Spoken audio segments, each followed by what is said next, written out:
5ویں صدی ہجری کے آخر میں جبکہ خلافت عباسیہ زوال پذیر تھی اور امت مسلمہ مختلف ٹکڑوں میں بٹ کر کمزور ہو چکی تھی تو مسیحی قوم کو اپنے ناپاک ارادوں کو پورا کرنے کا موقع مل گیا۔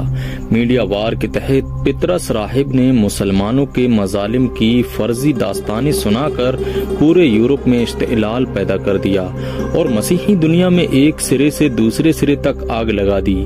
پوپ اربن دوم نے اس جنگ کو صلیبی جنگ کا نام دیا اور اس میں شرکت کرنے والوں کے گناہوں کی معافی اور ان کے جنتی ہونے کا مژدہ سنایا۔ زبردست تیاریوں کے بعد فرانس، انگلینڈ، اٹلی، جرمنی اور دیگر یورپی ممالک کی افواج پر مشتمل 13 لاکھ کی فوج کا سیلاب عالم اسلام کی سرحدوں پر ٹوٹ پڑا۔ رابرٹ نارمنڈی، کارڈفری اور ریمون التلوزی جیسے مشہور یورپی فرما روا اس فوج کو لیڈ کر رہے تھے۔ شام اور فلسطین کے ساحلی شہروں پر قبضہ کرنے اور وہاں کی 1 لاکھ سے زیادہ افراد کا قتل عام کرنے کے بعد جولائی 1099 عیسوی میں صلیبی فوج نے 42 دن کے محاصرے کے بعد بیت المقدس پر قبضہ کر لیا اور وہاں خون کی ندیاں بہا دی۔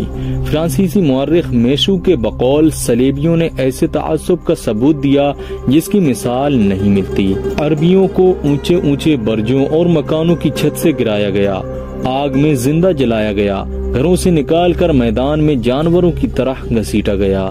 صلیبی جنگجو مسلمانوں کو مقتول مسلمانوں کی لاشوں پر لے جا کر قتل کرتے۔ کئی ہفتوں تک قتل عام کا یہ سلسلہ جاری رہا۔ 70,000 سے زیادہ مسلمان صرف اقصی میں مارے گئے۔ عالم اسلام پر نصرانی حکمرانوں کی یہ وحشیانہ یلغار تاریخ میں پہلی صلیبی جنگ کے نام سے مشہور ہے۔ عیسائی کمانڈروں نے فتح کے بعد یورپ کو خوشخبری کا پیغام بھجوایا اور اس میں لکھا کہ اگر آپ اپنے دشمنوں کے ساتھ ہمارا سلوک معلوم کرنا چاہتے ہیں تو مختصر اتنا لکھ دینا کافی ہے کہ جب ہمارے سپاہی حضرت سلیمان علیہ السلام کے معبد مسجد اقصی میں داخل ہوئے تو ان کے گھٹنوں تک مسلمانوں کا خون تھا۔ بیت المقدس کے سقوط کے بعد مسیحی قوم نے مقبوضہ شام و فلسطین کو تقسیم کر کے القدس، طرابلس، انطاکیہ اور یافا کی 4 مستقل صلیبی ریاستیں قائم کر لیں۔ حالات نہایت پرخطر تھے۔ عالم اسلام کے اکثر حکمران خانہ جنگیوں میں مست تھے۔ بعض صلیبیوں کے حلیف بن گئے، ان میں سے کوئی بھی نصرانیوں سے ٹکرانے کا حوصلہ نہیں رکھتا تھا۔ اس صورتحال میں صلیبیوں کا مسلمان ملکوں میں داخلہ آسان ہو گیا، یہاں تک کہ صرف 1 سال اور چند ماہ کے مختصر عرصے میں اس حساس اسلامی خطے میں ان صلیبیوں کی مندرجہ ذیل 3 صلیبی حکومتیں معرض وجود میں آئیں۔ رہا کی حکومت جو 10 مارچ 1098 عیسوی کو قائم کی گئی۔ انطاکیہ کی حکومت بھی اسی سال حزیران میں قائم ہوئی جس نے القدس شہر پر قبضہ کر لیا۔ پھر 1099 عیسوی میں القدس شہر میں اس حکومت کو منتقل کر دیا گیا۔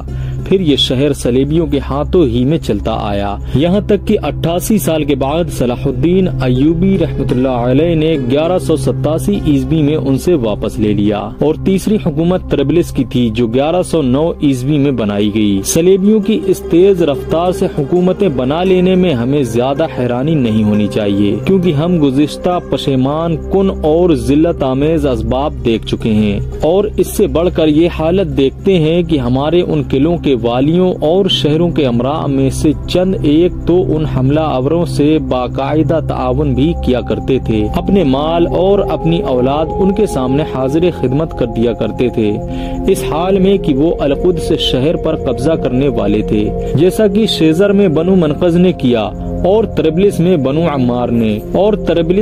عمار نے یہ غدارانہ کام کیا، اور ان میں کچھ اور بھی ہیں جو ان کے نقش قدم پر چلے، جو اپنی حقیر کمینی اور ذلیل حکومتوں کو بچانے کے عوض اس قومی خیانت اور ذلت پر راضی ہو بیٹھے تھے۔ تقریباً 40 سال تک عالم اسلام پر جمود طاری رہا، پھر یکایک ان ساکت لہروں میں جہاد اضطراب پیدا ہونا شروع ہو گیا۔ یہ بالکل نہیں ہو سکتا تھا کہ مسلمان انہی حالات میں سے گزرتے چلے جائیں۔ ان مایوسیوں کے بعد امت کا شعور بیدار ہونا شروع ہوا، ان سے نجات پانے اور رہائی حاصل کرنے کے لیے سوچیں پروان چڑھنے لگیں، کیونکہ مسلمان باوجود ان کٹھن حالات کے جو ان پر چھائے ہوئے تھے پھر بھی قرآن پاک، سنت نبوی صلی اللہ علیہ وسلم اور سیرت نبوی صلی اللہ علیہ وسلم کی برکت سے اپنے دلوں میں، اپنے وجود کے روے میں اور ریشے ریشے میں ان اسلامی عقائد و تعلیمات کو جگہ دیتے آئے ہیں۔